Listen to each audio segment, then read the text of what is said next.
नमस्ते बच्चों, my self Jaiswal sir. हम पढ़ रहे हैं class 12th chemistry chapter solution.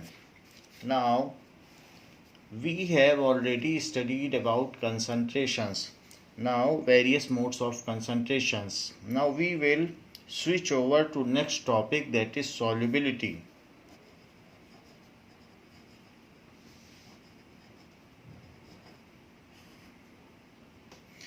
Maximum amount of solute that can be dissolved in 100 gram solvent at a given temperature, that is maximum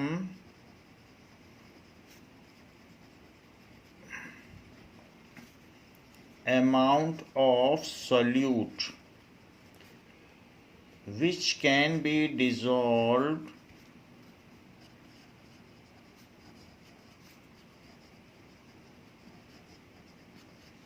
in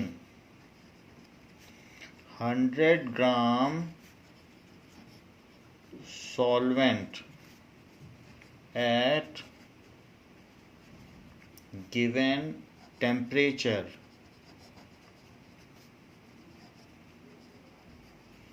is called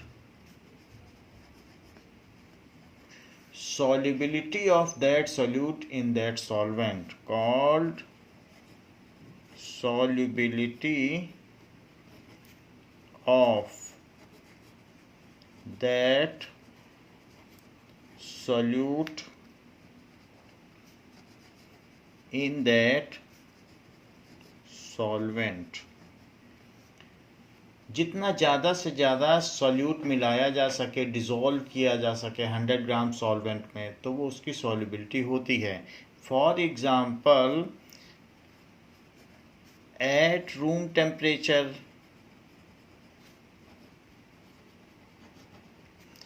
36 gram NaCl can be dissolved in 100 gram water. तो अलग अलग salt की अलग अलग solubility होती है. तो NaCl की अगर हम देखें तो ये सॉल्युबिलिटी 36 ग्राम है. जैसे कि 9th की बुक में आप देखिए तो सोडियम क्लोराइड की सॉल्युबिलिटी दी हुई है 283, 293. ऐसे अगर हम देखते चले जाएं, दैट इज़ 20 डिग्री सेल्सियस, तो 36 है. अगर हम बहुत ज़्यादा एलिवेटेड टेम्परेचर करेंगे, जैसे 333 तक पहुंच जाएंगे, दैट मीन्स 60 डिग्री सेल्सियस, तब ये 37 हो जाती है. लेकिन किसी किसी की सॉल्युबिलिटी टेम्परेचर बढ़ाने से बहुत ज़्यादा बढ़ती है. जैसे आप देख लीजिए पोटेशियम नाइट्रेट की सॉल्युबिलिटी 21 से 106, तो ये 5 फोल्ड बढ़ रही है. इसमें भी आप 2 फोल्ड का इंक्रीज देख रहे हैं. यहाँ पर भी 1.5 फोल्ड है. NaCl के केस में ऐसा नहीं है. तो इन्हीं सब एस्पेक्ट पे हम लोग अब चर्चा करेंगे कि किसी किसी में ऐसा क्यों होता है और किसी किसी में थोड़ी ही क्यों बढ़ती है. But invariably for many of these salts, solubility of a solid in liquid increases with increase in temperature. So this is also an aspect कि इसको भी हम देखेंगे कि क्या किसी भी सॉलिड की सॉल्युबिलिटी टेम्परेचर बढ़ाने से बढ़ेगी या कम होगी. इन सब चीज़ों पर भी बात करेंगे. सो वी हैव सीन कि 100 ग्राम वाटर में या सॉल्वेंट में, तो सॉल्वेंट कोई भी हो सकता है. जैसे बेंजीन में कोई चीज़ मिला रहे हैं, दूसरा ऑर्गेनिक सॉलिड, तो उसमें सॉल्युबिलिटी होगी. So solubility of a gas also can be calculated on the same basis, क्योंकि gases are soluble into water up to certain extent. तो गैसेस भी लिक्विड में डिसॉल्व रहती हैं. So solubility of gas in liquid solvent is also calculated on the same basis. Solubility of gas in liquid solvent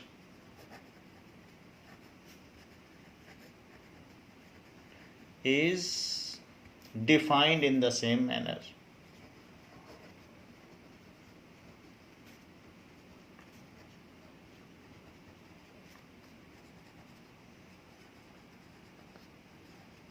manner. However, gases are less soluble in liquid solvents. Gases less soluble होती हैं, water में तो और भी कम होती हैं. So various gases like O2 and 2 are very less soluble in water. Now solubility, we will read solubility into two aspects.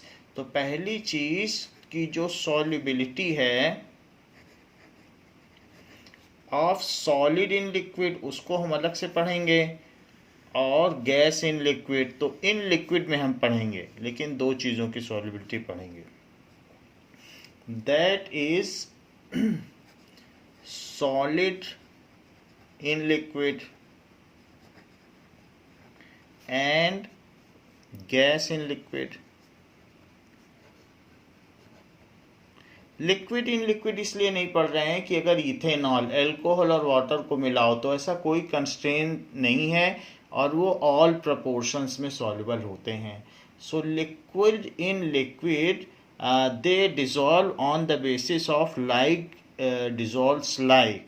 तो जो जैसा होता है non polar liquid solutes are soluble in non-polar liquid solvents and polar liquid solutes are soluble in liquid polar solvents. So liquids, two liquids which are of like nature, polar or non-polar, are soluble in all proportion. इसीलिए liquid in liquid की बात नहीं कर रहे हैं.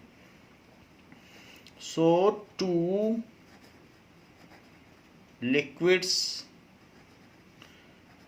which are of same nature, जिनका same nature हो. So two liquids which are of same nature.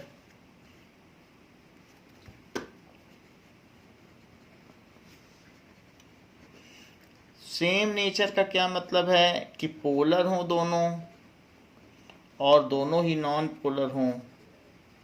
Non polar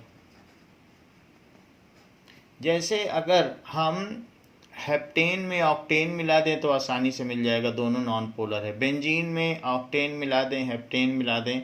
so these are all liquids, they are miscible, ये आपस में मिल जाते हैं. पेट्रोल में केरोसिन मिला दें, पेट्रोल में डीजल मिला दें. So they are all non polar and miscible in all proportion. इसी तरीके से इथेनॉल पोलर है, तो इथेनॉल को वाटर में मिला दें तो ऑल प्रपोर्शन में वो भी मिक्सेबल है.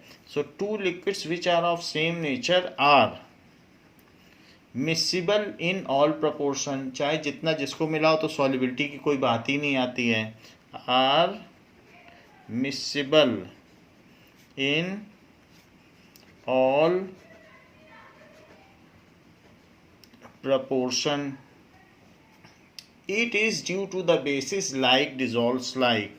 It is due to the principle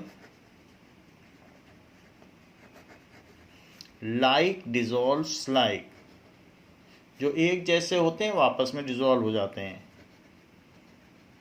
dissolves like. जैसे ग्रेफाइट की पेंसिल लेड है जिससे हम लिखते हैं, तो उसको मिटाने के लिए हमको ऑर्गेनिक मैटर जो कि इरेजर है उसकी ज़रूरत पड़ती है, तो वो उसी में सॉल्युबल हो जाता है ग्रेफाइट और रब हो जाता है. तो ये इस तरीके से होता है. Hence there is no question arises for solubility of liquid in liquid. वो तो हर प्रपोर्शन में जब मिल जाते हैं. So there is no question arises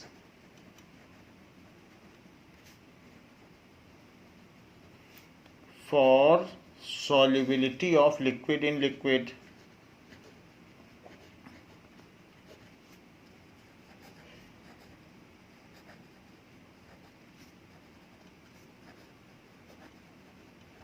For example, अगर हम बात करें तो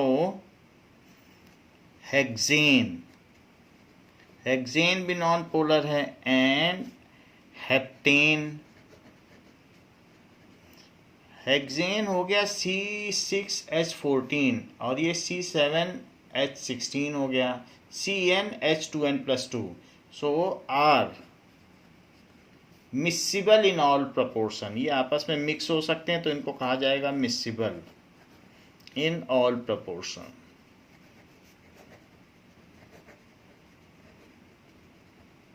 as both are non-polar, as both are non-polar,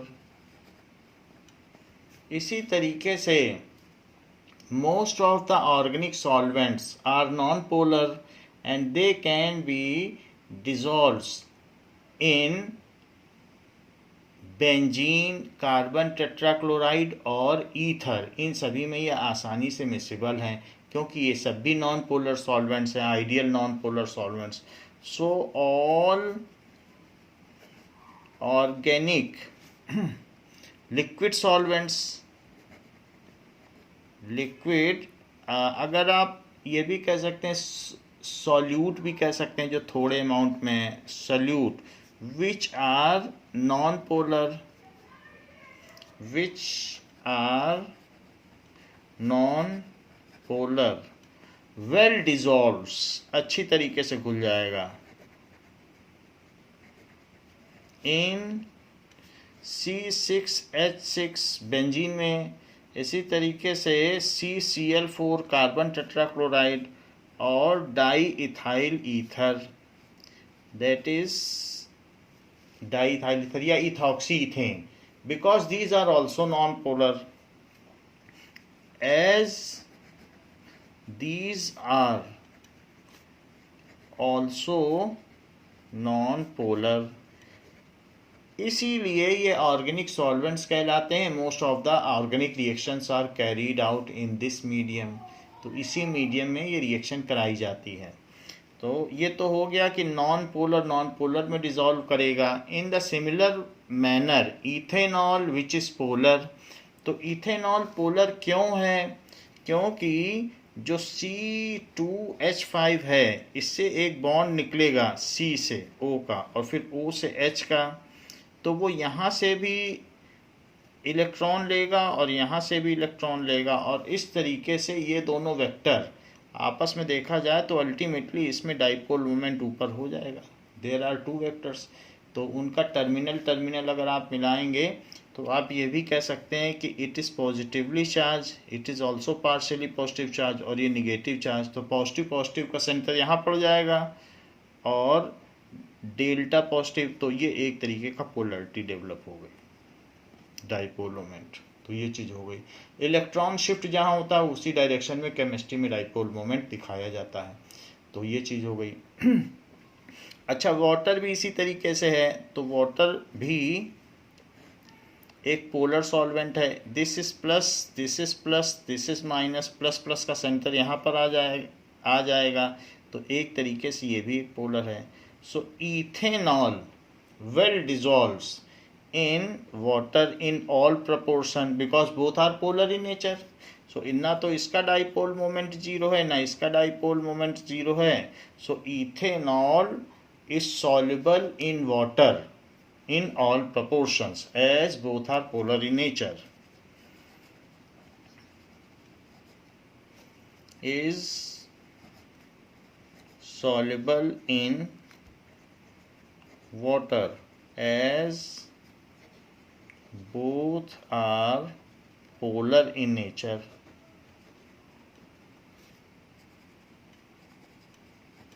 तो ऑल प्रपोर्शन में सॉल्युबल है, चाहे कितना भी मिला दीजिए पानी मिल जाएगा, कोई आपको हिलाने की, चम्मच से चलाने की जरूरत नहीं, तुरंत मिल जाता है। तो इस तरीके से ये होता है। तो हमने आपको बताया कि इसलिए हम लिक्विड इन लिक्विड की सॉल्युबिलिटी डिस्कस नहीं करते, हमारे पास solid in liquid and gas in liquid की सॉल्युबिलिटी हम डिस्कस करेंगे। और ये चैप्टर मेनली लिक्विड सॉल्यूशंस के लिए बना है। तो हमारा इस चैप्टर में liquid in liquid, gas in liquid and solid in liquid, पूरे चैप्टर में यही डिस्कस किया जाएगा। Because the medium of solution is liquid in this chapter. हम जिस कंसंट्रेशन की बात कर रहे हैं शुरू से, वो भी लिक्विड मीडियम या लिक्विड फेज पर ही है। तो इस तरीके से ये चैप्टर लिक्विड मीडियम के सोल्यूशन के लिए है। ना सबसे पहले देखते हैं कि solubility of solid in liquid. तो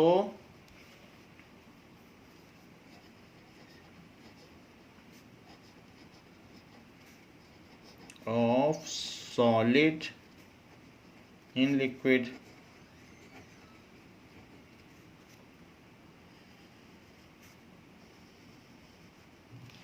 Now,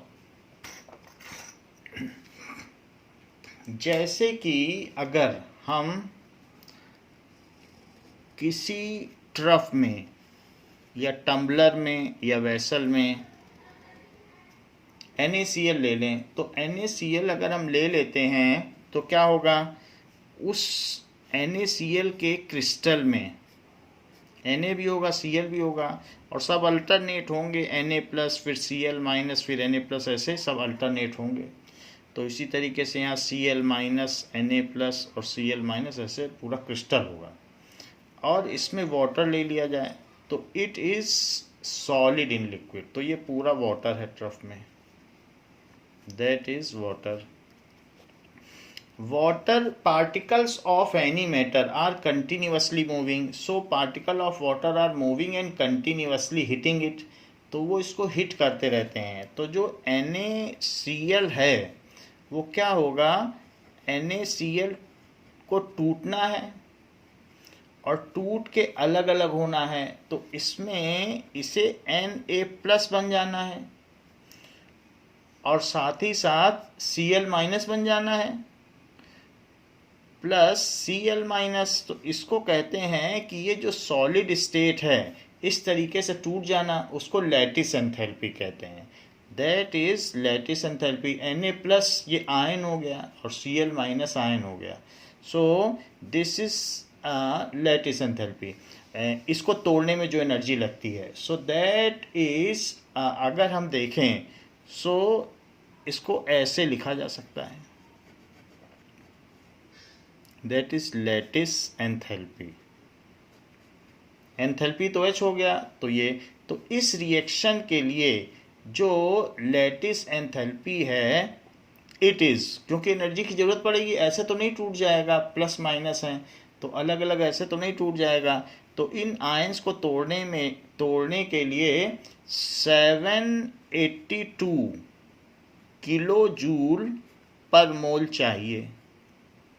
समझ में आई आपको बात, तो इतना चाहिए, 1 मोल अगर आपको यानी 58.5 ग्राम NaCl है, तो उसको तोड़ने के लिए 784 किलो जूल पर मोल एनर्जी चाहिए, and that is lattice enthalpy. इस चीज़ के लिए इतनी चाहिए, तो ये गेन हो जाएगी।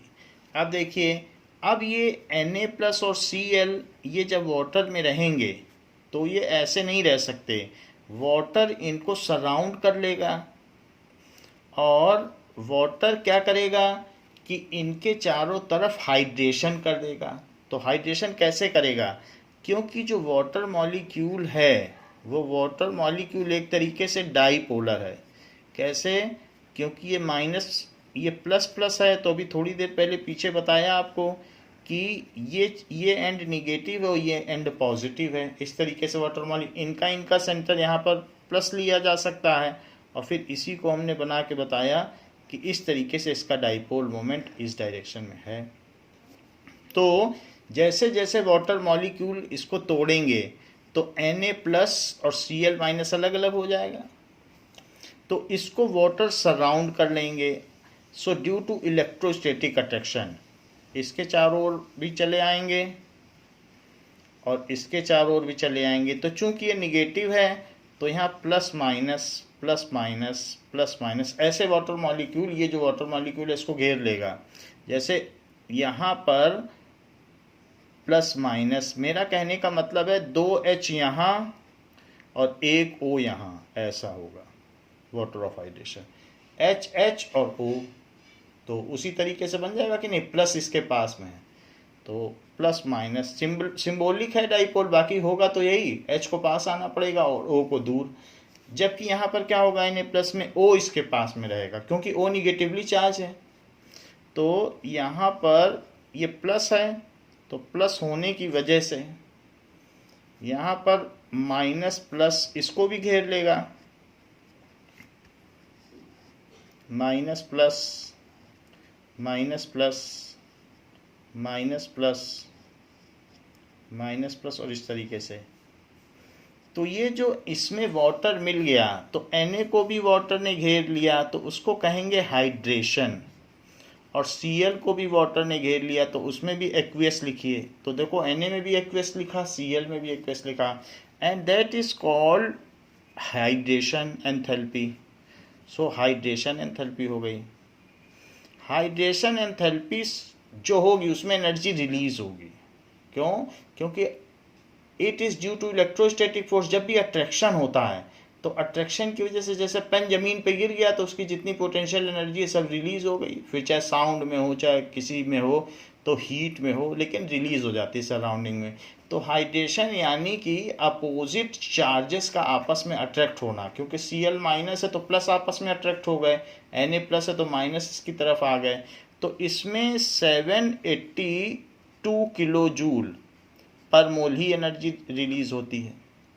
तो एक तरह से देखा जाए तो जितनी हाइड्रेशन एंथैल्पी रिलीज हुई वही नए मॉलिक्यूल को तोड़ने के काम में आ गई, क्योंकि whatever energy is released during hydration enthalpy is utilised for breaking new bonds because these are at par. ये बिल्कुल एक जैसे हैं, वैल्यूज ज़्यादा डिफरेंस नहीं है, और 15-20 जूल एनर्जी तो सोल्यूशन भी दे देता है, तो 2 जूल की बात है तो मिल जाएगा। इसीलिए नमक पानी के घोल को थोड़ा सा अगर गर्म करोगे तो उसको जो बची हुई एनर्जी वो भी मिल जाएगी। जैसे हमने आपको बताया कि टेम्परेचर बढ़ाने से वो जो 2 जूल का डिफरेंस है वो भी मिल जाएगी, और जो सॉल्युबिलिटी 36 ग्राम पर 100 ग्राम ऑफ सॉल्वेंट है वो 37 पहुंच जाती है। तो वही 2 जूल की बात है, उसी वजह से थोड़ी सी ही बढ़ती है, ज़्यादा फोल्ड मैनी फोल्ड नहीं बढ़ती। फिर भी what is the criteria of solubility? होना तो ये चाहिए था कि ये और ज़्यादा होती, थोड़ी बहुत कम है तो भी चलेगा, बट इसको इसके लगभग बराबर होना चाहिए। If hydration enthalpy is greater, मान लो ये 1400 रिलीज होती तो उससे वो 2 मॉलिक्यूल तोड़ लेता, और इसी तरीके से जितनी ज़्यादा होगी तो आसानी से सब लैटिस टूट जाएंगे और सब हाइड्रेटेड हो जाएंगे। तो मोस्टली क्या होता है कि, और वैसे भी आपको मालूम है कि वाटर में डाइलेक्ट्रिक कांस्टेंट क्या होता है, यानी 80 है, तो जो Na और Cl के बीच लगने वाला फोर्स है वो 80 टाइम्स कम हो जाता है। तो क्योंकि 1/4 पाई एप्सिलॉन नॉट K है, Q1 Q2 by r square Coulomb's law, तो K की वैल्यू 80 है तो फोर्स 80 टाइम्स कम हो गया, तो इसलिए बड़ी आसानी से इनका सॉल्वेशन हो जाता है। So what is the criteria of solubility? हम सॉल्युबिलिटी की बात कर रहे हैं। So what is the criteria? If hydration enthalpy, जो कि हमेशा निगेटिव है, if hydration enthalpy of salt is greater than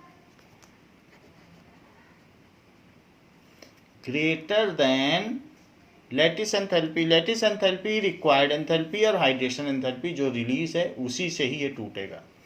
then lattice enthalpy, then salt is highly soluble in water, highly soluble in water। तो बस hydration enthalpy release करेगी energy और उसी से और मॉलिक्यूल टूटते जाएंगे और देखते ही देखते सारा टूट जाएगा। तो वैसे एंथैल्पी ऑफ सॉल्वेशन क्या होता है? That is enthalpy of solvation is equals to enthalpy of hydration, so plus enthalpy, lattice enthalpy of hydration plus lattice enthalpy।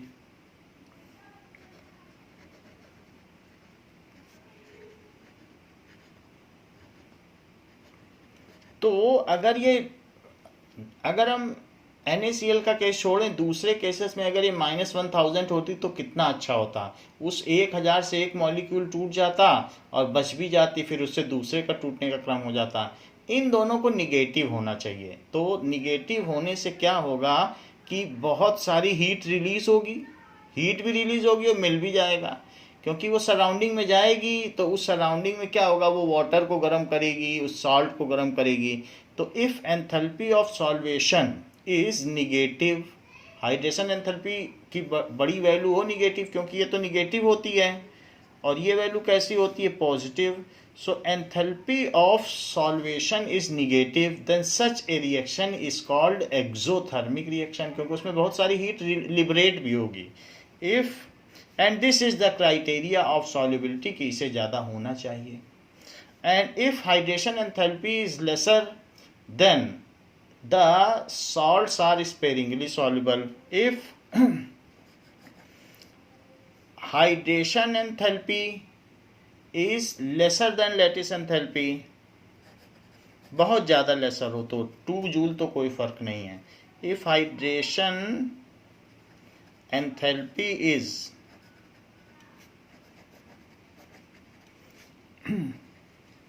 very much less then lattice enthalpy,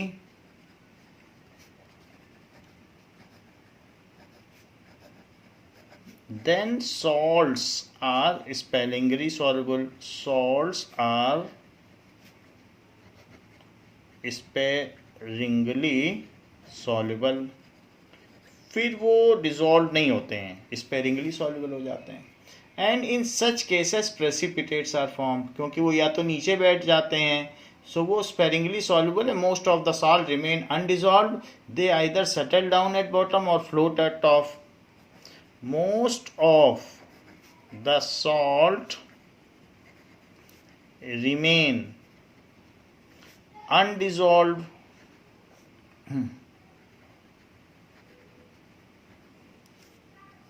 ठीक है, it either settle down at bottom.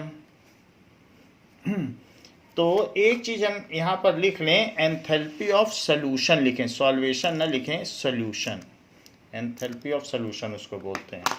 So enthalpy of solution, ये तो enthalpy of solution in दोनों का सम होता है।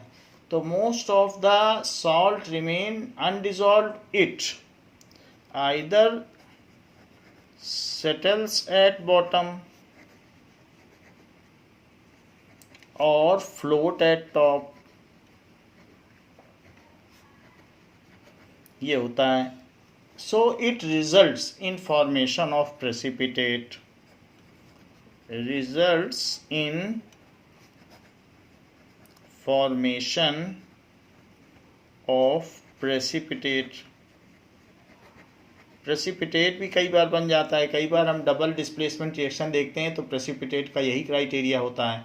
अगर मान लीजिए in case the solvent is not water, then the formula amends as enthalpy of solution is enthalpy of solvation.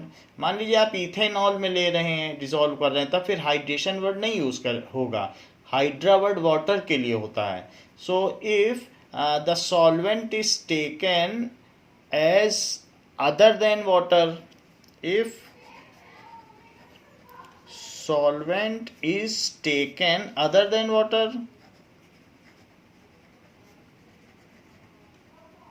other than water, then ऐसे केस में क्या होगा, then enthalpy of hydration word is replaced by enthalpy of solvation। जैसे आप example के तौर पर ethanol ले सकते हैं, then enthalpy of hydration is replaced bye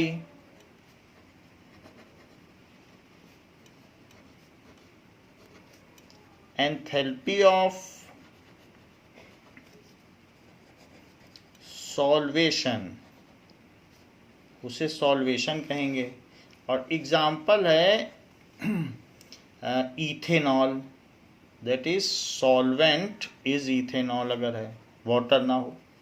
ethanol में भी बहुत सारी चीज़ें मिक्स हो जाती हैं, तो ऐसे केस में एंथैल्पी ऑफ सॉल्वेशन यूज़ करेंगे और ये फार्मूला अमेंड हो जाएगा। जहाँ हाइड्रेशन है वहाँ पर वर्ड क्या आ जाएगा, सॉल्वेशन, सॉल्वेशन आ जाएगा।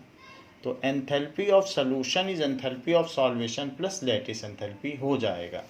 अब जरा देखिए, इफ एंथैल्पी ऑफ हाइड्रेशन या सॉल्वेशन इज मोर, उसका मैग्नीट्यूड ज़्यादा है, then the enthalpy of solution is negative. मेरा कहने का मतलब है कि किसी भी रिएक्शन में अगर हमने कोई ऐसी चीज़ ली जिसमें वाटर मिला दिया, तो जैसे कि CaO,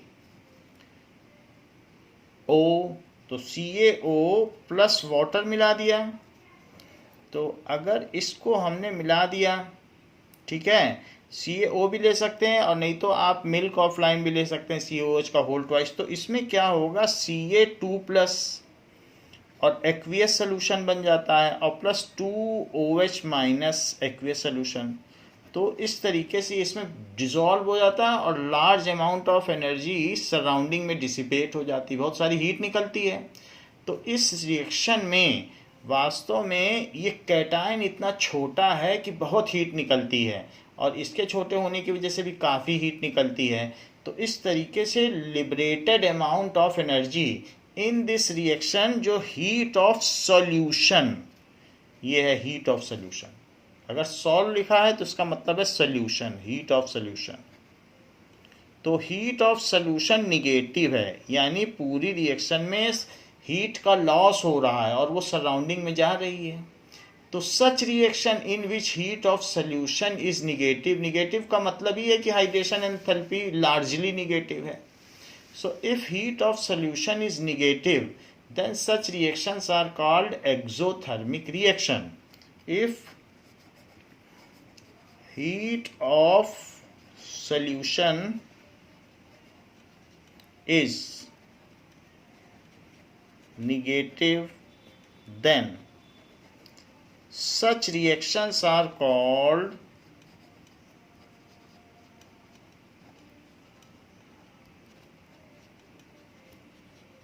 एक्सोथर्मिक रिएक्शन। उसमें हीट एग्जिट होती है, सो एक्सोथर्मिक रिएक्शन। अब वैसे कोई भी रिएक्शन में तो एक इक्विलिब्रियम होता ही है, थोड़ा ना थोड़ा वापस भी आ सकता है। तो वापस आएगा मतलब जैसे यहाँ से आपने देखा ये इसमें क्या है, डिज़ोल्व हो रहा, तो प्रोसेस ऑफ डिज़ोल्विंग। तो उसी तरीके से प्रोसेस ऑफ क्रिस्टलाइजेशन भी हो सकता है, वापस ये भी बन सकता है, थोड़ा बहुत तो बन ही सकता है। तो अगर हम इस केस में हीट लिबरेट हो रही है, तो अब अगर हम क्या करें, उस सिस्टम को कूल करें, ठंडा पानी लाएं, तो वो कहेगा भाई आपने हमें कूल क्यों कर दिया, अब मैं और हीट लिबरेट करूँगा। तो वो राइट में जाएगी। जैसे आप सिस्टम को कूल करेंगे तो then by Le Chatelier principle reaction will move in that direction in which external change is nullified। तो अगर आप कूल करेंगे तो वो और फॉरवर्ड डायरेक्शन में जाएगी और सॉल्युबिलिटी बढ़ जाएगी, वो सारा डिसॉल्व हो जाएगा। और इसलिए ऐसा वो करेगी क्योंकि फॉरवर्ड डायरेक्शन में हीट लिबरेट हो रही है, तो आप कूल करोगे तो वो हीट लिबरेट करेगी, जिससे कि एक्सटर्नल चेंजेस नलीफाइड किए जा सकें। तो solubility of exothermic reaction increases with cooling. अगर आप कूल कर दें तो वो बढ़ जाएगी। तो अगर आप गर्म पानी में चूना मिलाएंगे तो कभी भी वो डिज़ोल्व नहीं होगा। तो आप जब घर में पुताई करने वाला आता है वाइट वॉशिंग, तो कहता है ठंडा पानी लाओ। तो इस तरीके से जो एक्टिव लाइम है या कैल्शियम ऑक्साइड, उसको कूल वाटर में मिलाया जाएगा।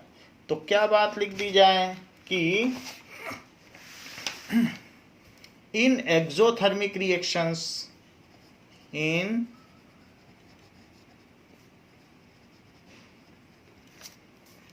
Exothermic reactions heat of solution is negative, क्योंकि लॉस होता है वो सराउंडिंग में चली जाती है, and solubility increases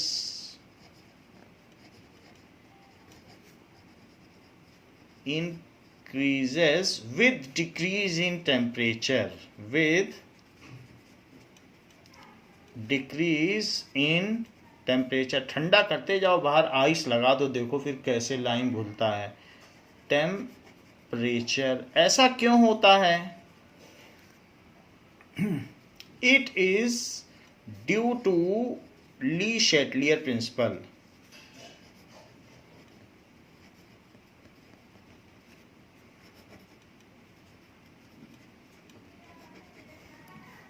which states that if heat is extracted from a reaction at equilibrium, then reaction moves in that direction in which heat is released, यानी external effect nullified किया जाए तो it is due to, as heat is extracted, आपने heat निकाल ली, उसमें से ठंडा कर दिया, आइस डाल दी, heat is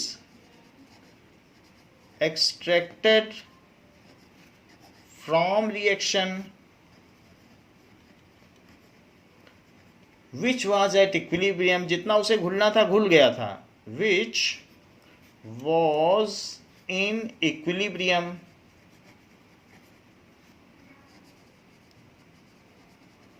then reaction moves in that direction, वो अपना नया equilibrium point पा लेगी, then reaction moves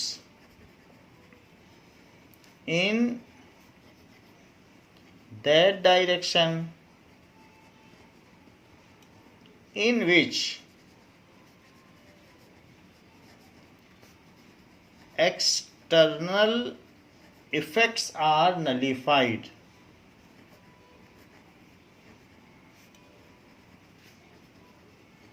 नलीफाइड मतलब, नलीफाइड का मतलब आगे बढ़ेगी, इन which heat is released.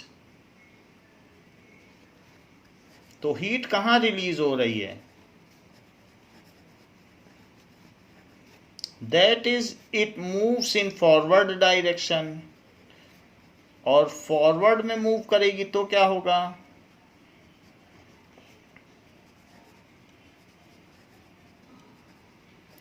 So solubility of calcium oxide या active lime increases with decrease in temperature. So solubility, ऐसे केस में क्या होगी? जो एक्सोथर्मिक रिएक्शन है उस केस में solubility बढ़ जाएगी. So solubility increases.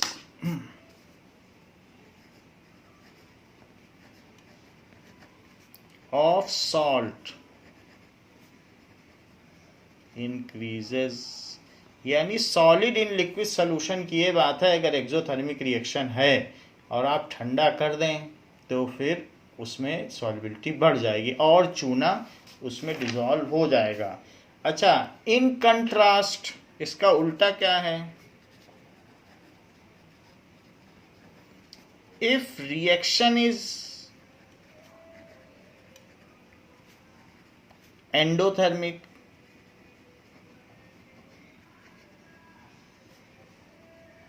जैसे कि NaCl में वाटर डाल दिया जाए तो वाटर डाल देने पर Na प्लस एक्वियस बन जाता है और Cl माइनस एक्वियस बन जाता है. वो घिर जाते हैं वाटर मॉलिक्यूल से, फिर वो कभी भी मिल नहीं पाते और इसलिए वो प्रेसिपिटेट बना नहीं पाते. आप महीनों छोड़ के चले जाओ NaCl और वाटर को किसी ग्लास जार के अंदर कवर करके, वो वैसा ही रहेगा क्योंकि वो घिरा हुआ है, वो अगेन कंबाइन करके क्रिस्टलाइज नहीं हो सकता. इस रिएक्शन में जो हीट ऑफ सोल्यूशन है वो कितनी है? अगर आप ऐड कर दो तो -784 और +780, दैट इज, आपने देखा +784 और -782, तो जोड़ने पर +2 आ जाएगा. यहाँ पर आपको दिखाया गया +784 और -782, तो दोनों को जोड़ेंगे तो कितना आ जाएगा? +2. तो इसका जो हीट ऑफ सोल्यूशन है वो कितनी आएगी? +2 किलो जूल पर मोल, +2 किलो जूल पर मोल, ये आ जाएगी. अच्छा, तो ये कैसी रिएक्शन है? इसमें ये जब रिएक्शन आगे बढ़ेगी तो इस रिएक्शन में जो डिसोल्यूशन का प्रोसेस है और ये क्रिस्टलाइजेशन का प्रोसेस है, इधर की ओर वापस आ जाए तो क्रिस्टल बन जाए, उधर चला जाए तो डिसॉल्व हो जाए. So in this case if delta heat of solution या enthalpy of solution is positive, positive है, पॉजिटिव का मतलब हीट दोगे तो ये जो इधर की चीज़ है उसे गेन हो गई हीट. हीट वो किससे ले रही है? तो सोल्यूशन से ले रही. सोल्यूशन ठंडा हो जाएगा. पानी में नमक मिला दोगे तो सोल्यूशन थोड़ा ठंडा हो जाता है. पानी में चीनी मिला दोगे तो वो कूल हो जाता है, क्योंकि वो सोल्यूशन से हीट लेकर फिर डिज़ोल्व होती है. तो लेटिस एंथैल्पी ज़्यादा होती है, इसलिए उसे एक्स्ट्रा एंथैल्पी लेनी पड़ती है. So it is positive, then reaction is endothermic, क्योंकि हीट दी तभी तो इधर बढ़ी. देन जो भी है रिएक्शन, रिएक्शन यानी process of solvation, reaction is endothermic and, और ऐसे केस में क्या होगा? Reaction is endothermic and it, if temperature is increased तो क्या होगा? द रिएक्शन, टेम्परेचर अगर आगे बढ़ाओगे तो if temperature is increased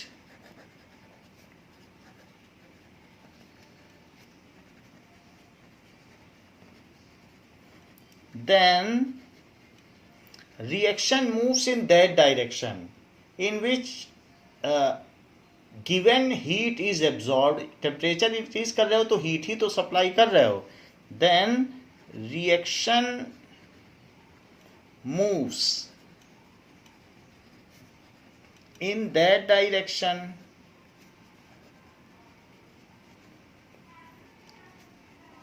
in which जो भी सप्लाइड हीट है इज एब्जॉर्ब्ड. तो इसलिए तो ये कहाँ जाएगी? क्योंकि हीट लेके ये आगे ऐसे टूट रहा है. सो reaction moves in forward direction and solubility increases. So reaction moves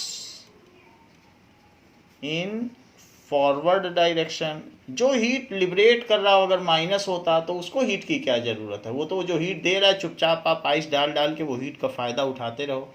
और जिसको हीट चाहिए, इसको हीट चाहिए तभी तो जाकर के प्लस है, यानी आपने दी तभी उसको गेन हुआ, सिस्टम को बाद में देने से ही तो गेन हुआ. और माइनस होता तो हीट लॉस है. नहीं अगर आप फ़ायदा उठा पाओगे सराउंडिंग में चली जाएगी. तो सिस्टम की हीट डिसिपेट होती है एक्सोथर्मिक में, और एंडोथर्मिक में तो गेन होती है. तो moves in forward direction, तो ये रिएक्शन फॉरवर्ड डायरेक्शन में मूव करेगी. क्यों? In which heat is absorbed, so reaction moves in forward direction. तो दो बात आपको ध्यान रखनी है. इसमें टेम्परेचर जब इंक्रीज किया तो सॉल्युबिलिटी बढ़ी, hence solubility increases, hence solubility increases. तो ये सॉलिड में है और ये यहाँ पर आप देखिए सॉल्युबल है, लिक्विड, ये एक्वियस में आयनिक फॉर्म में, यही तो सॉल्युबल फॉर्म में है. तो सॉल्युबिलिटी इंक्रीज हुई टेम्परेचर बढ़ाने पे. और रिएक्शन कैसी है? एंडोथर्मिक. अच्छा, रिएक्शन एक्सोथर्मिक थी तो क्या था? एक्सोथर्मिक थी तो टेम्परेचर आपने क्या किया? डिक्रीज इन टेम्परेचर किया, और तो सॉल्युबिलिटी इंक्रीज हुई. तो दोनों में फ़र्क है, आप देख लीजिए. और एक और भी बात है कि heat of solution is negative, ये भी ध्यान रखिए. और इसमें heat of solution is positive. तो ये चार फैक्टर आपको ध्यान रखने. हीट ऑफ सोल्यूशन पॉजिटिव है तो एंडोथर्मिक है, तो टेम्परेचर बढ़ाओगे तो सॉल्युबिलिटी इंक्रीज हो जाएगी. तो ये हम लोगों ने देखा. Now as during process of solvation there is no change in pressure. अगर सॉल्यूट को मिलाओगे तो प्रेशर में कोई चेंज नहीं होता. hence applying pressure, increasing pressure or decreasing pressure will not change the solubility of a solid in liquid. As when solid is dissolved in liquid, जब solid को liquid में डिजॉल्व करोगे तो कोई प्रेशर में चेंज नहीं होता।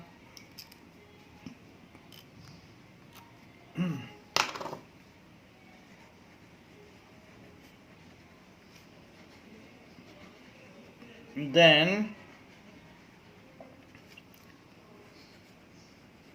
there is no change in pressure।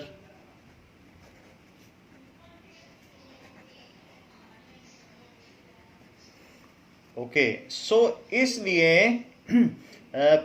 Change in pressure are having no effect on solubility of it। So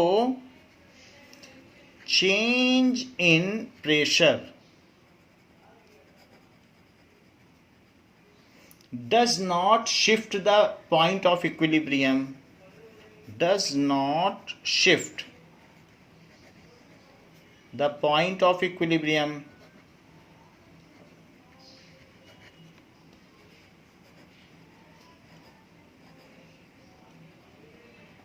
point of equilibrium को शिफ्ट नहीं करता, हेंस सॉल्युबिलिटी रिमेन अनइफेक्टेड। क्या कभी आपने देखा है कि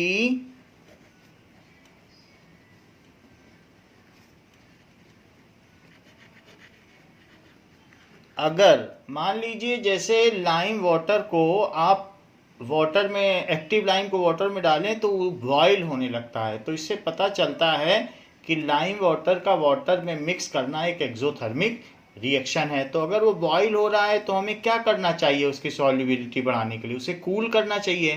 तो इसलिए एक्सोथर्मिक रिएक्शन में टेम्परेचर घटाना ही बेहतर होता है। अगर आप उसे और हीट करेंगे तो वो अपने से हीट कैसे निकालेगा? वो फिर it will not be accessible to release heat. पहले से ही आप इतना हीट कर दोगे, तो इसलिए कूल करोगे, then it will facilitate to release heat and it will move in forward direction.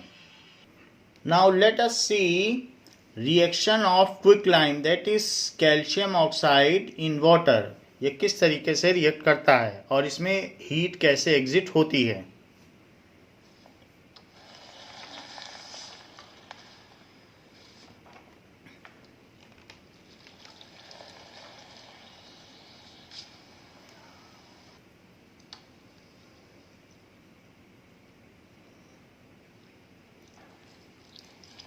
सो यहाँ पर पानी मिलाया जा रहा है, दैट इज, देखिए आप कैसे इसमें स्टीम बन रही है और जो चारों तरफ का पानी है वो भी धीरे धीरे हीट अप हो रहा है। सो ये दिखाया जा रहा है कि किस तरीके से हो रहा है। धीरे धीरे इसमें बबल्स भी आ रहे हैं, ये पानी बॉईल करने लगा है। इसी से पता चलता है कि large amount of heat is liberated when active lime. चूने को पानी में मिलाया जाता है तो बहुत हीट लिबरेट होती है। ये पूरा बॉईल करने लग गया है और फिर साइड का वाटर भी बॉईल। हम इसे कूल कर रहे हैं so that reaction get facilitated in forward direction. तो इसे कूलिंग के लिए रखा गया है। So when temperature of the body और system is decrease then reaction facilitates to move in forward direction. ऐसा यहाँ पर किया गया है। Okay, now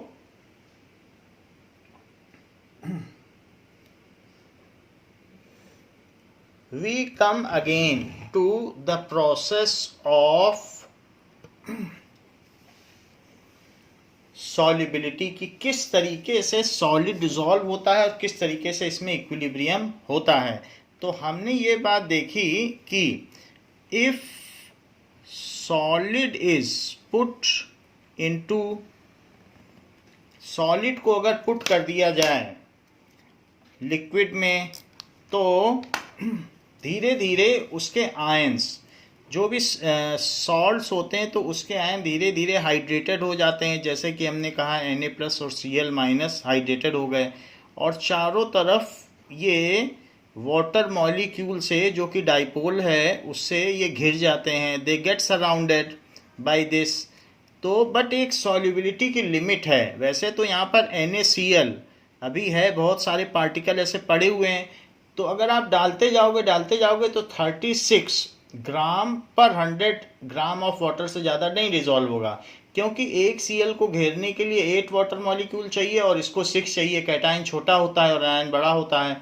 so eight certain stage जब आप ज़्यादा डाल देंगे तो ये एक्सपोज हो जाएंगे, इनके एनायंस और कैटाइंस हट जाएंगे और ये फिर से मिल जाएंगे।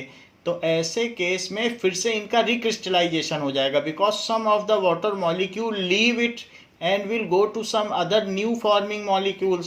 So as on one end the process of dissolution goes on other end.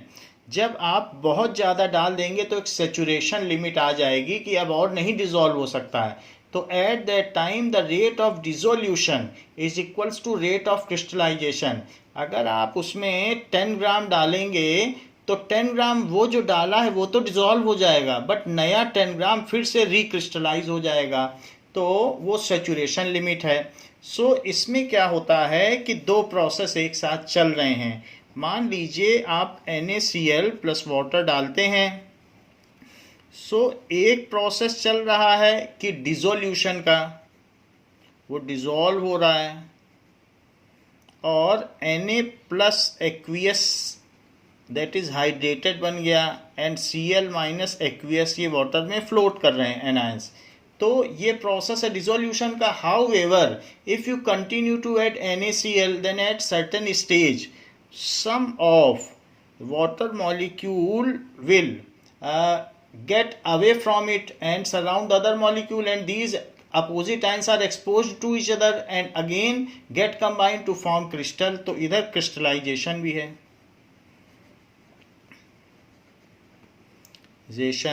सो अगर आपने थोड़ा सॉल्ट डाला है तो पूरा डिसॉल्व हो जाएगा, but after the saturation limit is reached, जब आपने 36 ग्राम डाल दिया है तो उसके आगे 1 ग्राम और भी डालेंगे तो 1 ग्राम वो तो डिसॉल्व हो जाएगा, बट नया 1 ग्राम रिक्रिस्टलाइज हो जाएगा, because it is a case of dynamic equilibrium. ये सक्रिय साम्यावस्था है, dynamic equilibrium. So when solid is dissolved in a liquid, then both the process dissolution and crystallization go hand in hand simultaneously, यानी forward and backward reaction दोनों होंगी। when solid is, कुछ भी solid dissolve किया जाता है, is dissolved in liquid, then initially rate of dissolution is high, तो initially rate of dissolution high रहता है, and if you add excess salt then the crystallization occurs, तो उसमें crystallization भी occur करेगा। तो डिसॉल्व इन लिक्विड, लेकिन फिर भी दोनों थोड़ा ना थोड़ा चलते रहते हैं। यानी मान लीजिए आपने 10 ग्राम ही सॉल्ट डाला है तो भी थोड़ा ना थोड़ा तो क्रिस्टलाइज होता ही रहेगा। Then dissolution and crystallisation both process goes hand in hand. Dissolution and crystallisation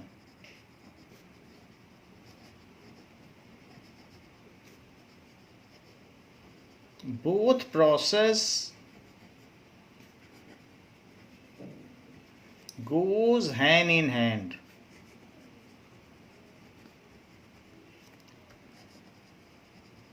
and साथ में चलते रहते हैं। what is unsaturated solution? so unsaturated solution क्या होगा?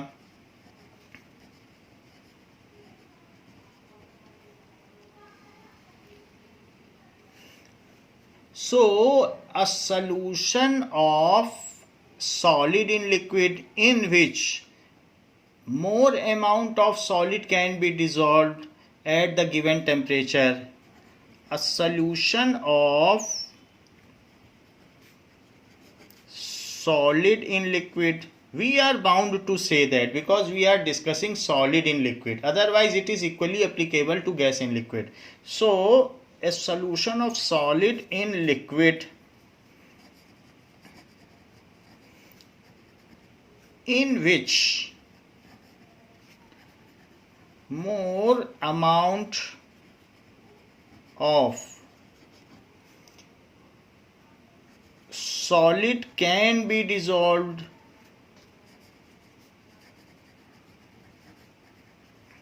at that temperature, उसी टेम्परेचर पर, at that temperature is called unsaturated solution. Unsaturated solution.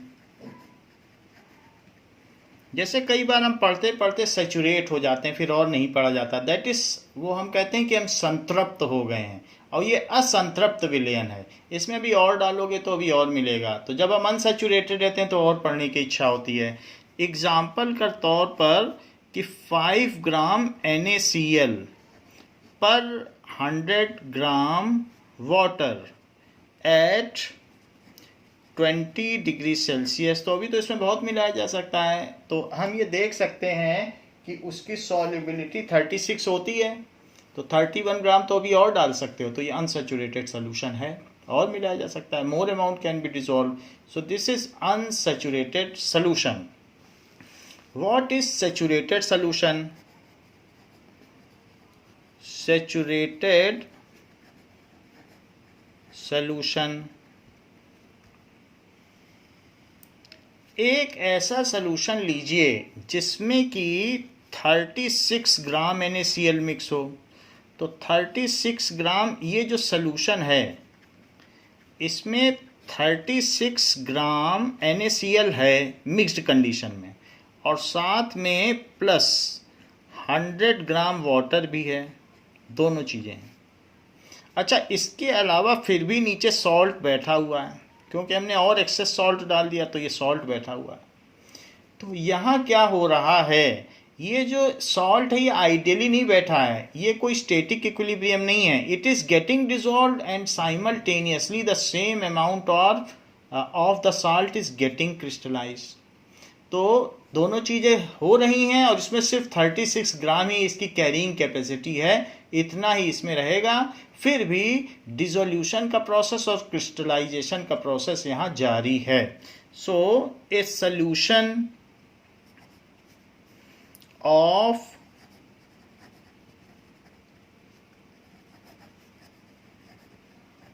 solid in liquid in which no more solid can be dissolved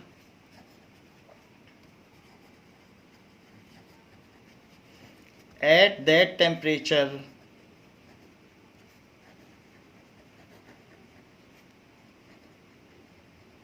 is called unsaturated solution, that is saturated solution। उसमें और ना मिलाया जा सके, saturated solution, no more solid can be dissolved at that temperature, तो उसको saturated solution कहेंगे। Example देखिए कि 36 ग्राम NaCl in 100 gram water at 293 kelvin, तो ये सैचुरेटेड सोल्यूशन। इसमें आप 293 यानी 20 डिग्री सेल्सियस पर अब और नहीं मिला सकते हैं।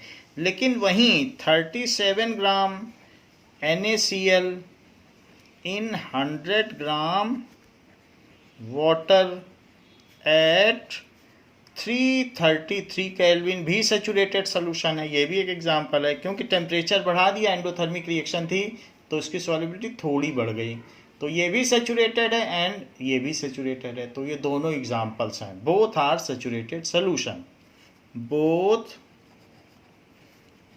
Are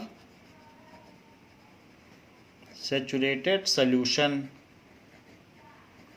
it contains additional salt in it, and in case of saturated solution rate of dissolution is equal to rate of crystallisation, जितना उसमें डिजॉल्व हो रहा है उतना ही क्रिस्टलाइज हो रहा है। आप दूसरे कलर का सॉल्ट डाल के देख लें क्रिस्टल, वो धीरे धीरे मान लो पिंक कलर का डालते हैं पूरा पिंक हो जाएगा, और जो उसका सॉल्ट है वो नीचे बैठ जाएगा, वो वाइट सॉल्ट नीचे आ जाएगा। उसी से पता चल जाएगा आपको कि एक डायनेमिक इक्विलिब्रियम है।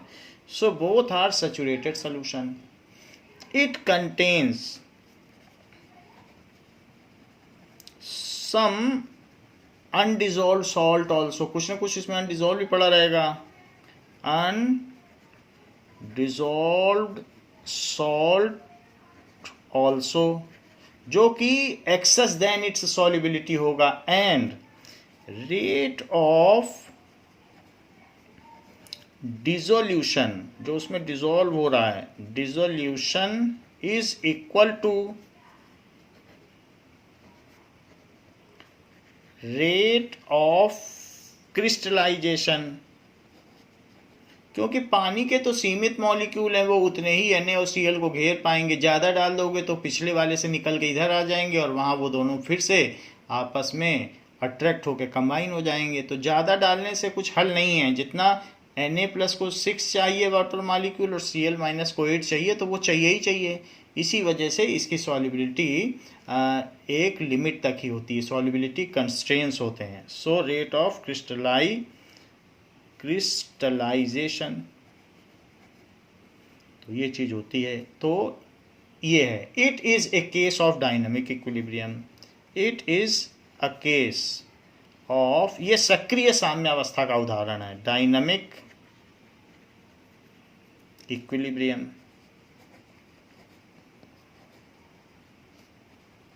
At which forward and backward both the process continues and they are at equal rate. At which both forward and reverse process, forward and reverse process continues at equal rate. Equal rate, जैसे कि मैं ये कहूँ कि जैसा आपकी book में भी लिखा है कि सॉल्यूट प्लस सॉल्वेंट। सो सॉल्यूट तो यहाँ सॉलिड होगा, सॉल्यूट प्लस सॉल्वेंट जो कि लिक्विड होगा सॉल्वेंट। तो इससे क्या बनेगा, सॉल्यूशन। और सॉल्यूशन से फिर से सॉल्यूट और सॉल्वेंट अलग अलग बन जाएं तो उसको कहेंगे क्रिस्टलाइजेशन। तो ये डिसोल्यूशन है, ये क्रिस्टलाइजेशन है। तो ऊपर क्या हुआ, डिसोल्यूशन, और ये क्या है, वापस अगर अलग अलग सॉल्यूट अलग हो जाए, सो क्रिस्टलाइजेशन। तो इस तरीके से ये प्रोसेस चलता रहेगा। तो this is whatever is happening inside it. तो इंटरनल काइनेटिक्स इसकी ये है। Now we will see what is super saturated solution. क्या ऐसा हो सकता है कि 293 केल्विन पर 36 की जगह 38 ग्राम हम डिसॉल्व कर लें? तो हाँ, हो सकता है। So what is super saturated solution? Super saturated solution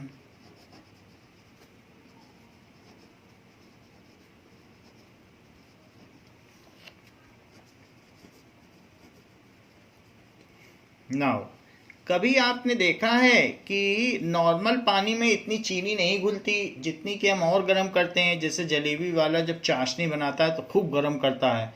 so if sugar is dissolve in water then with rise in temperature solubility of sugar increases. तो जनरली सभी सॉलिड की हमने आपको टेबल दिखाई 9th में, किसी में तो 5-5 गुना बढ़ रही है। So if sugar is dissolve, NaCl के केस में भी है 333 केल्विन पर, वो 37 ग्राम है, dissolved in water, then with rise in temperature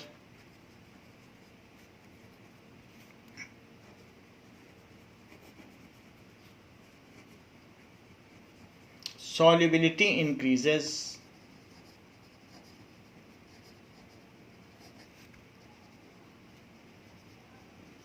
बढ़ती चली जाती है।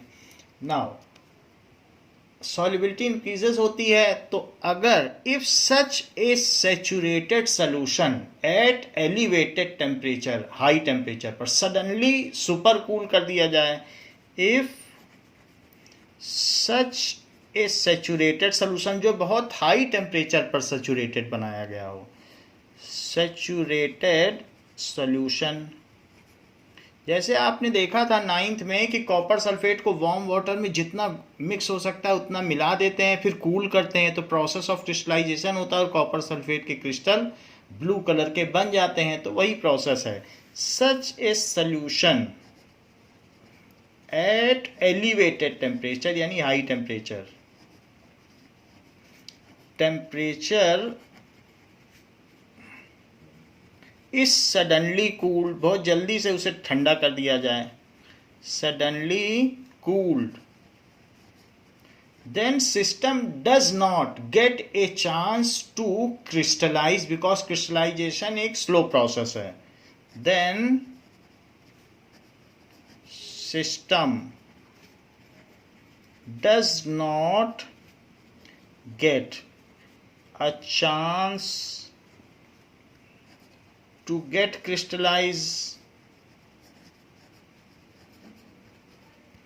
as crystallization is slow process, crystallization is slow process,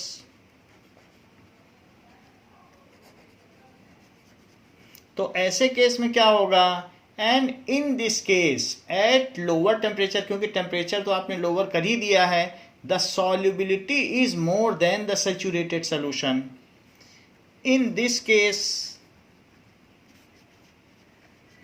at lower temperature, मान लो अगर 333 केल्विन से आप NaCl के साल्ट सोल्यूशन को सडनली कूल करके 0 डिग्री पे ले आओ, तो भी 37 ही उसमें डिजोल्व बना रहेगा, क्योंकि इतनी जल्दी क्रिस्टलाइजेशन नहीं हो सकता। तो आप ये कह सकते हो कि देखो हमने 0 डिग्री सेल्सियस पर 37 ग्राम NaCl 100 ग्राम में डिजोल्व कर लिया है, और अब हमारा सोल्यूशन अति संतृप्त विलयन है, सुपर सैचुरेटेड सोल्यूशन है। At lower temperature more solute remain, so जो इसमें सॉल्युबिलिटी इज ग्रेटर रह जाती है, या ये कह सकते हैं कि more solute remain dissolved then its solubility,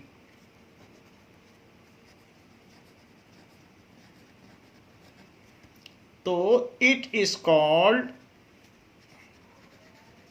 super saturated solution, super saturated solution. However, if it is slightly disturbed, then the process of crystallization speeds up and crystallization occurs and it get converted into saturated solution. थोड़ा बहुत हिला दिया जाए, disturb कर दिया जाए, तो ultimately फिर क्रिस्टलाइजेशन हो ही जाता है, और इस तरीके का जो सोल्यूशन है वो फिर से सैचुरेटेड सोल्यूशन में कन्वर्ट हो जाता है। जैसे चाशनी धीरे धीरे ठंडी होती है तो आप देखते हैं कि उस चाशनी के किनारे क्रिस्टल बन जाते हैं धीरे धीरे, तो क्रिस्टलाइजेशन प्रोसेस भी चलता रहता है। ऐसा आपने होटलों में देखा होगा या मिठाई की दुकान में कि किनारे उसमें क्रिस्टल भी जमा होने लगते हैं चाशनी में। सो ये बच्चों आज की क्लास में हमने आपको बताया कि solubility of solid in liquid. तो इस क्लास के लिए बच्चों इतना ही। नेक्स्ट क्लास में आपको solubility of a gas in liquid बताया जाएगा और हेनरी लॉ के बारे में भी बताया जाएगा। थैंक यू बच्चों।